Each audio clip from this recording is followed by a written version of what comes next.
ഇന്ത്യയുടെ digital payment വിപ്ലവത്തിന് കരുത്തേകി 10 വർഷം പൂർത്തിയാക്കി UPI.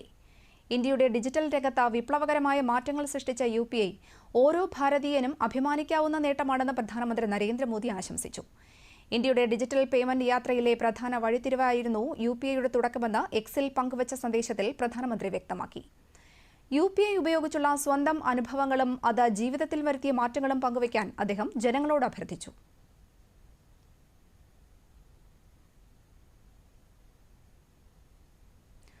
ഓരോ പൗരനും എളുപ്പത്തിൽ ഉപയോഗിക്കാവുന്ന ലളിതവും സുരക്ഷിതവുമായ പേയ്മെന്റ് സംവിധാനമായി UPI മാറിയിരിക്കുകയാണ്. പൊതുജനങ്ങളുടെ പ്രതികരണങ്ങളിലേക്ക്.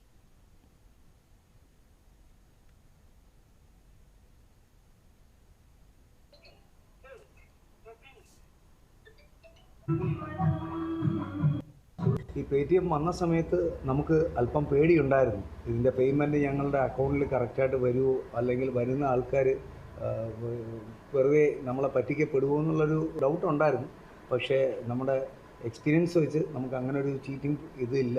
വളരെ സുതാര്യമാണ് നമ്മളുടെ കച്ചവടം.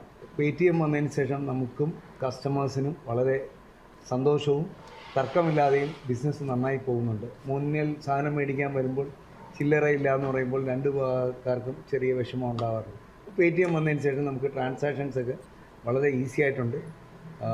വരുന്ന കച്ചവടവും നമുക്ക് നഷ്ടപ്പെടുന്നില്ല. സപ്ലയേഴ്സിന് പേയ്മെൻറ്റ് കൊടുക്കാനും നമുക്ക് വളരെ യൂസ്ഫുള്ളാണ്. താങ്ക് യു നമ്മുടെ പ്രൈം മിനിസ്റ്റർ മിസ്റ്റർ മോഡിജി. അദ്ദേഹത്തിൻ്റെ ഈ കൺസെപ്റ്റ് വളരെ യൂസ്ഫുള്ളാണ് എല്ലാ വ്യവസായികൾക്കും, വ്യാപാരികൾക്കും. പക്ഷെ ആദ്യമൊക്കെ ഈ പറയും പോലെ ഈ UPI എടുക്കുന്നതിന് മുമ്പായിട്ട് ഒരു 5 വർക്ക് ചെയ്യുമ്പോഴേ ഒരു 1-2 വർക്കൊക്കെ കടം പോകാറുണ്ട്. UPI വന്നതുകൊണ്ട് ഇപ്പോൾ അതിലൊരു ചെറിയൊരു മാറ്റം വന്നിട്ടുണ്ട്. അധികം കടം പോകാറില്ല. പിന്നെ UPIയിൽ ഇവിടെ കോമ്പറ്റീഷനായിട്ട് ഒരുപാട് രീതിയിൽ വ്യക്തികളായിട്ട് വന്നിട്ടുണ്ട്. പല ചാർജിലാണ് ഇപ്പോൾ തന്നത്.